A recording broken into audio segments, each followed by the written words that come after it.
Hello and welcome into another episode of Locked On Wolves. Today on the show, Anthony Edwards showed out for Team USA in the first exhibition game against Puerto Rico on Monday night. We'll talk about his game, what I was most impressed about, also some Steve Kerr comments, of course, the head coach of Team USA, about Ant and what Ant's role may be, projecting this out a bit with this version of Team USA. Plus, some comments from the Ringer, Ryan Russillo and Bill Simmons, about the Timberwolves. I thought they were comical. We'll talk a little bit about those towards the end of the show today. It's all coming. Welcome in. You are Locked On Wolves. You are Locked On Timberwolves, your daily Minnesota Timberwolves podcast. Part of the Locked On Podcast Network. Your team every day.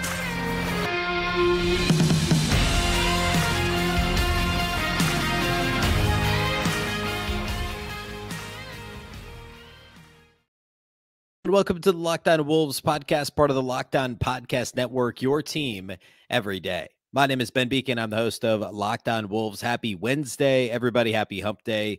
And a big thank you for making Locked On Wolves your first listen every day. Of course, this show is free and available everywhere, including YouTube, as well as all of your favorite audio platforms, wherever you like to listen to podcasts. You can find this one. You can also watch the show in the Locked On Sports Minnesota app on both Roku and Amazon Fire TV.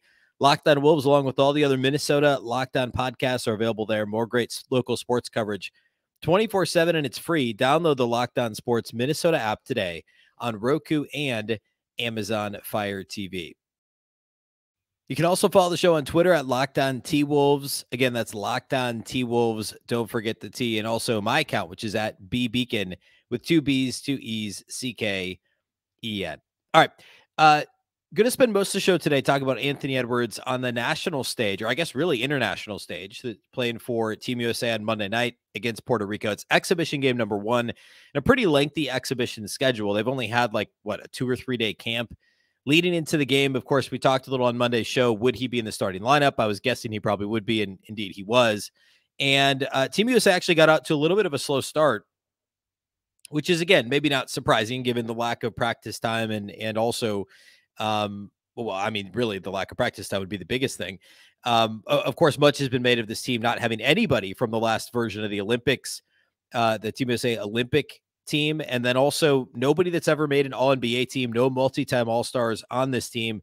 And Anthony Edwards is certainly one of the players that people are looking to kind of take over on the international stage. So I want to break down his game specifically and then get into some of the comments Steve Kerr made. A couple things he said about Ant when asked after the game. And to me, if we're just looking at the box score, I mean, Ant tied for the team lead in points. He and Cam Johnson each had 15 points. Ant also had 4 assists in this game, which was tied for second on the team. And he led the team with 4 steals, was tied for second in minutes with 22. He also attempted the most field goals of anyone on Team USA, 15 points on 7 of 13 shooting, 1 of 4 at beyond the arc. Did not get to the line at all, which is interesting. And we'll talk more about that here in a minute. It also is related to Kerr's comments. 4 assists, 4 steals, 2 rebounds, a block, and 2 turnovers. No fouls committed for Ant either in 22 minutes. However, what was most notable to me is that Ant wasn't really being asked to initiate much offense, nor was he being asked to guard on the ball very often on the other end of the floor. It's maybe not necessarily surprising, and it also very well could depend on the opponent. This was game 1. It's just something to kind of keep an eye on. I kind of thought that Team USA may have, and obviously Jalen Brunson is the nominal point guard on this team, but I wondered if maybe Ant would get some opportunities to run some offense, run the second unit perhaps. Of course, Tyrese Halliburton would have the opportunity to do that. Austin Reeves potentially too, although he didn't really run much offense in this game. So I was a little surprised that Ant was primarily playing off the ball. Now, that said, I guess I didn't like physically keep track of how many sets it looked like Ant was the primary option versus, say, Brandon Ingram or Mikal Bridges. But the U.S. ran a few sets for Anthony Edwards in the primarily first and third quarters.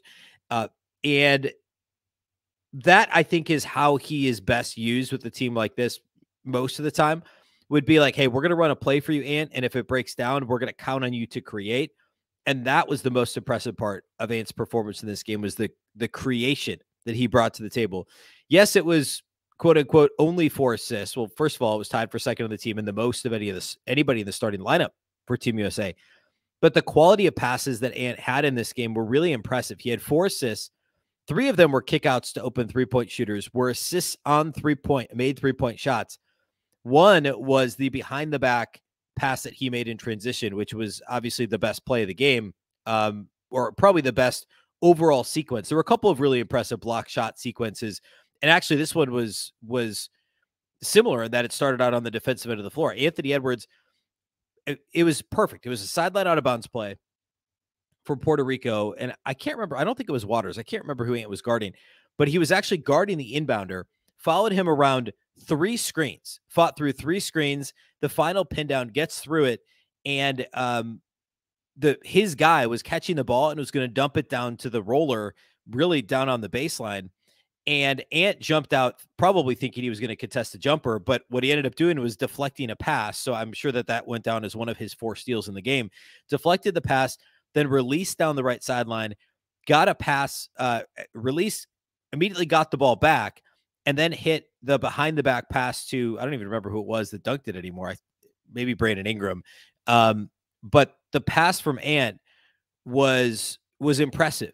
But to me, it was the activity on the defensive end to fight through screens, which we don't always see Ant do, but we know he can do it. The athleticism, the wherewithal to get through that last one, to deflect the pass, and then to release down the sideline, and all in just one fluid sequence, then get the ball. And so oftentimes we see Ant just kind of run guys over or try and draw a foul, which like we want to see him do, the majority of the time, because he can do those things. But the ability to kind of dump a behind the back pass, mostly in stride, it wasn't perfect, but it was close, for an easy dunk in transition was really, really nice to see. And then his 3 assists, I think all 3 of his other 3 assists were in the half court, and they were kickouts to 3-point shooters. Or not kickouts, I guess. His very first assist was Brandon Ingram was kind of trapped on the left side of the floor. Ant came and got the ball from him and then immediately passed it right back to him when Ingram was only single covered at that moment. So it was like a quick catch and pass back for an assist on a 3-point shot, which was a really accurate pass right in the shooting pocket from Ant. The timing was perfect. And then there was a really nice kick out after actually Ant missed a shot. Walker Kessler got a rebound. This is late in the 4th quarter. This was his last assist of the game. I'm forgetting one in there, but I think it was also a drive and a kick. Or maybe he got the pass as a cutter and kicked it out. But his last one was Kessler. Actually, Ant had a nice little cut. Kessler kind of dumped the ball off to Kessler, was like along the baseline, dumped the ball to Ant. Rather than going up for a contested layup, Ant almost immediately slung it out to the left slot for a made. Actually, no, that wasn't an assist because he missed the 3. Whoever the shooter was actually missed the 3 for the U.S. So that wasn't actually one of his assists, but it was a really nice passing play. And it was good. It was good feel to be in that place on the floor. It wasn't even really a cut. He just kind of lingered after he missed the shot and then sagged in to where the spacing was about right to get the pass from Kessler, but it was just a little crowded. So he then kicked it to the opposite slot for an open jumper that just didn't go in. So the passing from Ant, the creativity, the creation for others from Anthony Edwards was top notch in this game. And that was the most impressive thing to me. And what I'm excited to watch, because on a team like this, where you don't have one dominant, you don't have a Kevin Durant, you don't have a Steph Curry, you don't have someone that's going to absorb all the shots, it could be a different guy every night. Like almost everyone on this team has the ability to do that. That's why they're on this team, but they're all kind of sort of also able to be role players based on the stages they're on their respective careers and the way the pieces fit together. It's very intriguing. And it'd be absurd to make any rash declarations about this team after 40 minutes of exhibition play. But like the one thing that would only really concern me is against some of the, obviously they're going to play Spain in exhibition as well, but like you play against a Spain or an Argentina or an Australia, or a really good team. How are you going to, what happens if you struggle to score offensively, right? Like they've got several guys that can score in isolation: Brunson, Edwards, Ingram, even Bridges, Austin Reeves, Tyrese Halliburton. Like they've got guys that can do it, but they don't have anybody that's done it for a sustained period of time. Extended, I combine those words, a sustained period of time in clutch situations on a big stage. Do they have someone that's that pure and efficient of a scorer to do that? Or can they kind of play this game where every night it's somebody different as long as they fit within the fabric of what Steve Kerr is trying to do. And he obviously was imploring them to push the pace throughout the game. And that's a key in international basketball, period. But that's going to be a huge thing for this team. They should get a lot of block shots just given their size and not like they're huge, but Jaren Jackson and the length of an Ingram and an Edwards and Paolo Banchero is not huge. He's going to play some center and he's going to be more athletic than a lot of centers he plays against in this tournament. Anyway, I want to get to Steve Kerr's post-game comments on Ant, explore a bit what maybe Ant might end up doing in this tournament role-wise. So we'll do all that here next. Today's episode of Locked On Wolves is brought to us by our friends over at FanDuel. Football season is about to kick off, and FanDuel is giving you the chance to win all season long. The NFL Hall of Fame game is coming soon. Preseason kicks off throughout the next week here. Right now, when you bet on a Super Bowl winner, you can get bonus bets every time that they win in the regular season. Just pick any team to win the Super Bowl, and that's right, you'll get bonus bets for every victory, which is really intriguing. You can use your bonus bets on spreads, player props, over-unders, and more. Of course, preseason starting this week. College football, the real thing, starting in just a couple of weeks. We're only a month away from real NFL regular season football. And then on the heels of that, FIBA World Cup for basketball, of course, throughout late August, I guess, into September. And then preseason NBA basketball is not far behind that. So tons of stuff upcoming. And then baseball playoffs. All that's going to be fun over at FanDuel. Visit FanDuel.com/lockedon and start earning bonus bets with America's #1 sportsbook. That's FanDuel.com/lockedon.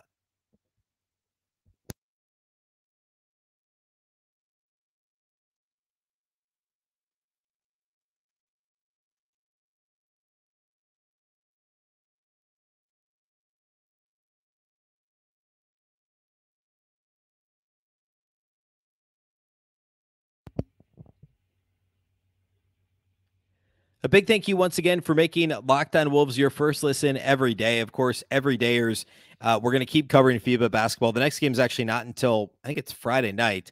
So Friday show, we'll probably talk a little more Team USA. There won't be a game to react to, but we'll do that. And then any other news that comes up related to the Wolves, of course, Monday, Wednesday, Friday throughout the month of August. So we'll see you on Friday and then again on next Monday. All right. Continue the Team USA Anthony Edwards talk. We talked a little bit about Anthony Edwards, the steal behind the back sequence, his assists, scoring wise, his other baskets were kind of a mix.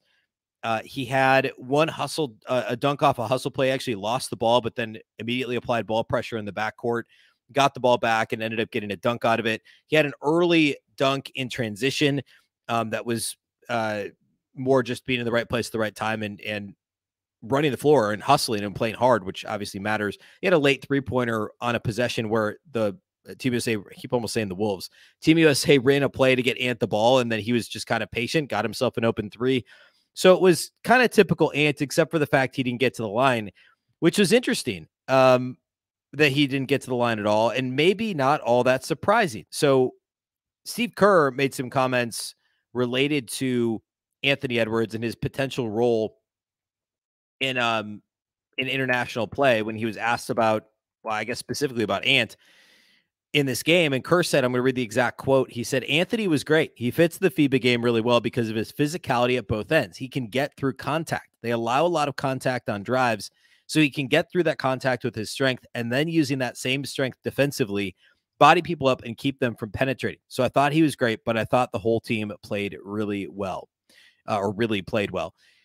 So a couple things. One, I thought it was pretty interesting. He wanted to make sure not to praise Ant too much. There isn't a star, a one singular star in this team anyway. So that approach makes a lot of sense. Also, the fact that Kerr says that he fits the game well because of his physicality and can get through contact. Well, he shot the ball 13 times. Only 4 of them were 3-point attempts. So 9 2-point attempts from Ant. And I think I remember one. There was I didn't mention this. There was kind of the mid-range bank shot that he pulled up over a smaller defender and hit. I think that may have been his only non-paint too, which means without looking at a shot chart, at least 7, if not 8 of his shot attempts were from inside the paint in this game. And he didn't attempt a single free throw. Now, that's not too dissimilar from his regular season with the Wolves, right? Like Ant doesn't get to the line as much as he should, But especially in FIBA, he's not going to get those whistles because they let contact go. You're going to be playing some of these teams with these larger, more bruising bigs, and Ant's going to simply have to score through them. Now, it of course makes me really nervous watching that. In fact, I'll confess this now, I guess, in the middle of this podcast, but I struggle watching international basketball because I'm just petrified for these guys, out there playing. And, that's all I'm going to say with that. But also just wear and tear and all that stuff. I don't know. It's hard for me. Maybe I'm a sicko, but it's hard for me to really, really enjoy it for those reasons. But Ant's going to take punishment in FIBA. I mean, there's physical play. These guys play hard and they foul hard. And there's it's just a different style. And it's one of the reasons, as Kerr says, why Ant probably will be successful in this tournament, because there's other guys that can't do that, right? It's kind of ironic, but talk about Puerto Rico's, they're not going to be the best team in this tournament, obviously, but Waters on their team and a couple other guys that are small. You look at even some of Spain's got some bigger bodies, but all of the good teams have some of these smaller guys that play internationally that just don't have the body types as NBA players. They just don't have the frame, the build, the strength, the thickness as players do a lot of times stateside. And I'm generalizing, but I think in general, as I'm generalizing, that's true of the international game. And yet at the same time, officials let more things go. And it's a little bit of a strange dichotomy, but it should lend itself to some real scoring opportunities for Ant, especially compared to maybe some of the teams that they're going to play against. Related to Ant's role moving forward, Kerr didn't really say much else about that in this interview.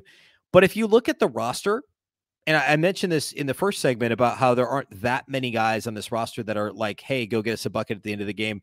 And there's not anybody to the caliber of Kevin Durant, even a Jason Tatum or James Harden, Steph Curry.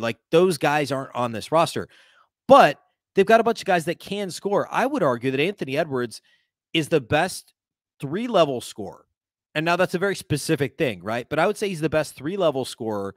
And Brandon Ingram has probably the best pure scoring ability in terms of just getting to a spot in the mid-range and scoring. Jalen Brunson is fantastic in the paint, not all the way at the rim necessarily, but his floater game, that kind of mid-range, that game that's actually reminiscent in some ways, not identical, but in some ways of the Derrick Rose days under Tom Thibodeau. I mean, he's playing for Tom Thibodeau now in New York. It's that type of a game, the way he scores.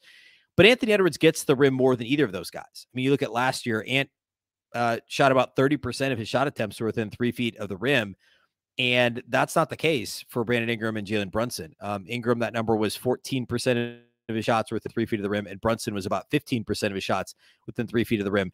Ant, again, almost 30%, 29.5%, almost 1 out of every 3 of his shot attempts from the field was within 3 feet of the rim last season for the Wolves. So Ant is going to get to the rim more often. He still can score in the mid-range. It's not a huge part of his game, but then more than 2/3 of his shots, or I'm sorry, more than a third of his shots last year with the Wolves were from outside the arc, which was actually down, by the way. His first 2 seasons in the league, he was about 47% of his shot attempts were threes. Now, this last year with the Wolves was about 37.5% of his shot attempts were threes. So Ant shoots more at the rim and outside the arc. He's more of an analytics darling in that regard, at least in terms of his shot distribution, versus Ingram and Brunson, who would do a lot more of their damage in the middle of the floor, or do a lot more of their damage in the middle of the floor, I should say. But Ant being better at the rim and outside the arc than both of those guys. And also, I should say, Ingram's a good shooter from outside the arc, but almost all of his three-point attempts are assisted. Over 80% of his three-point attempts are assisted. Ant is more than happy, as Wolves fans know, to shoot off the dribble. And because of that, he's so much more dangerous, especially in an international game like this, because you just don't know what he's going to do. Is he going to go all the way to the rim? Is he going to drive and kick? Is he going to stop on a dime and shoot a three? Is he going to lull you to sleep and knock a mid-range down? He can do all of those things.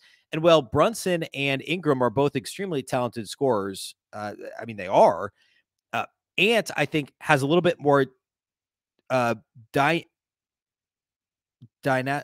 don't know. He's a little more dynamic. I got stuck on how I wanted to say that. A little more dynamic in terms of being able to do everything from all levels. And that could lend itself to more late game opportunities for Anthony Edwards as part of this tournament. I think that's fairly likely as the tournament develops. All right, Let's close the show by taking a look at a few comments that were made on the Ringer about the Timberwolves that I think we could all get a good laugh out of. So we'll do that here next.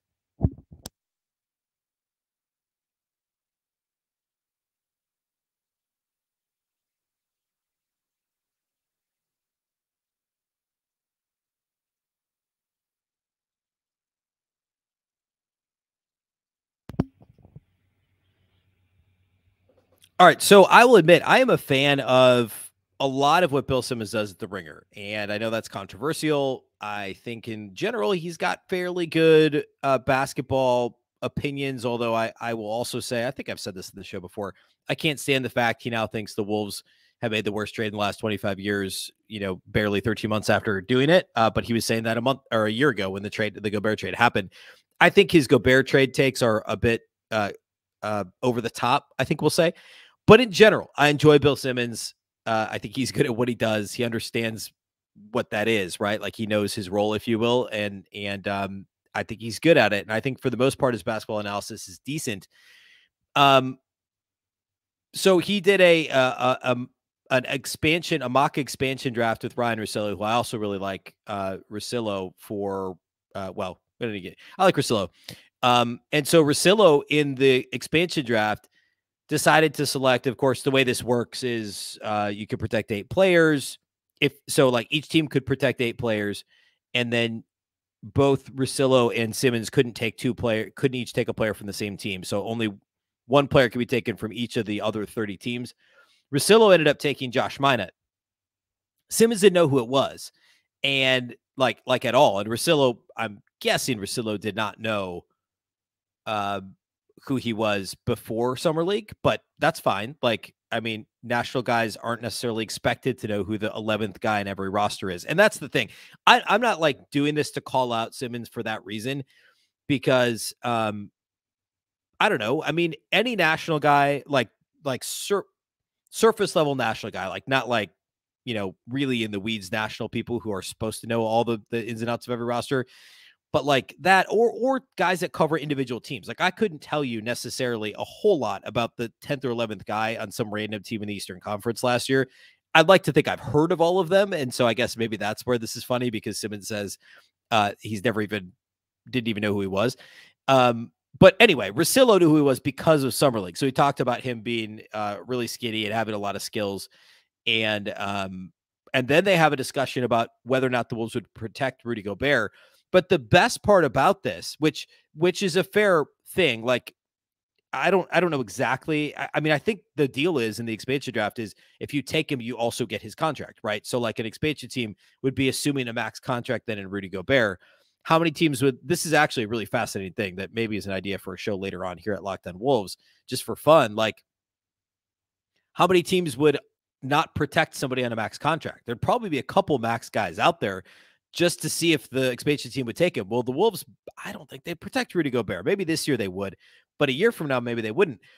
So anyway, they have that conversation. And then after Simmons says the Wolves would have to protect Gobert because they can't admit that that would be admitting they made the worst trade of the last 25 years, like I mentioned. But then Simmons himself says that he has a zag to it. And then he goes on to regurgitate. This is the thing that I find funniest. And we'll spend more time on the nuts and bolts of this on Friday's show. But Simmons goes on to regurgitate the talking point that's now out there because Bruce Brown said it on a podcast. Who else said that the Wolves gave? Somebody else besides Bruce Brown said that the Wolves gave the Nuggets their toughest series. But it's been said in multiple places now. So Simmons says, this is I'm paraphrasing this, but he says basically the Wolves gave Denver the toughest job.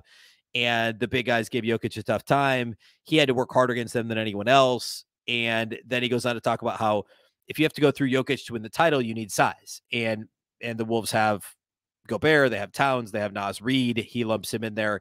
And you could talk yourself into it as a team that you have to go through to win the title. I think this is hilarious because after absolutely harpooning the Timberwolves for this trade, for the Gobert trade a year ago and just making fun of them to no end and still doing it, in the next breath, he's talking about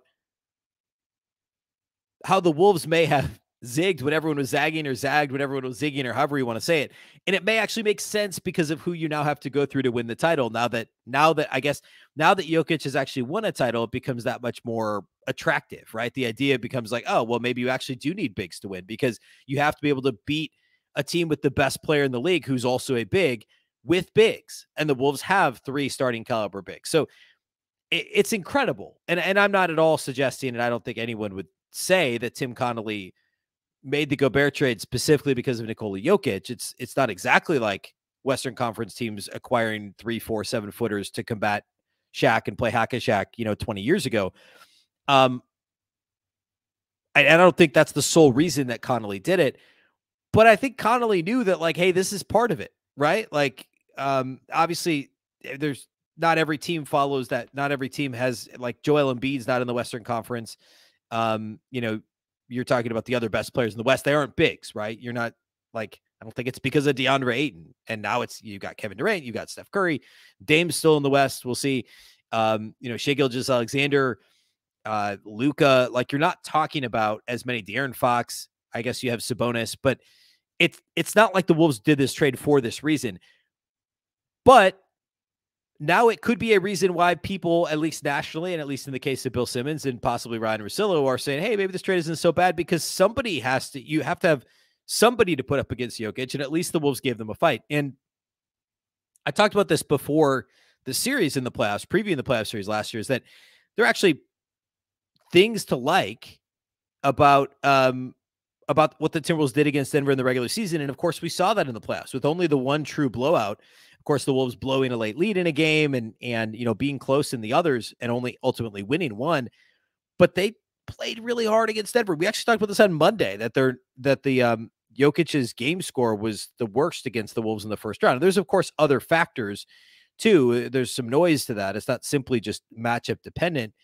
But I don't think there's any doubt that having more frontline guys to throw at Jokic and being physical with him, making him try and defend with multiple bigs, talented bigs that can score.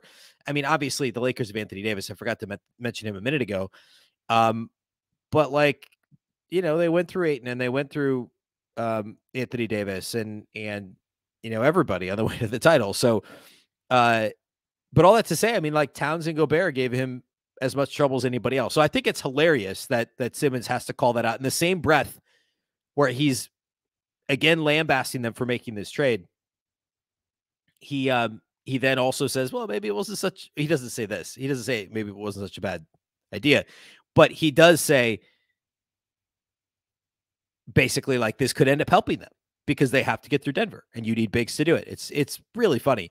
I actually want to spend some time on Friday breaking that down a bit further, breaking that idea down a bit further, because I think there's a lot more there to talk about. I want to look at the Western Conference, some of the bigs, and just kind of unpack that more, the landscape of what the Wolves would have to do in the West, and why people like Bill Simmons may just talk themselves into Gobert making sense in Minnesota still. So we'll do that on Friday's show. That'll be our focus Friday. We'll preview what's upcoming in FIBA and all that good stuff as well. So that's all we got for you today. A big thank you for making Locked On Wolves your first listen every day. Of course, this show is free and available everywhere, including YouTube, as well as all of your favorite audio platforms, wherever you like to listen to podcasts. You can find this one. You can also watch on the Locked On Sports Minnesota app on both Roku and Amazon Fire TV. You can also listen on Twitter follow on Twitter at Locked On T-Wolves and at Beecken with 2 B's, 2 E's, CKEN. Of course, the Locked On Wolves podcast is part of the Locked On Podcast Network. The Locked On Network is your local experts on all the biggest stories. Once again, I'm Ben Beecken. This is the Locked On Wolves podcast, and we'll catch you next time.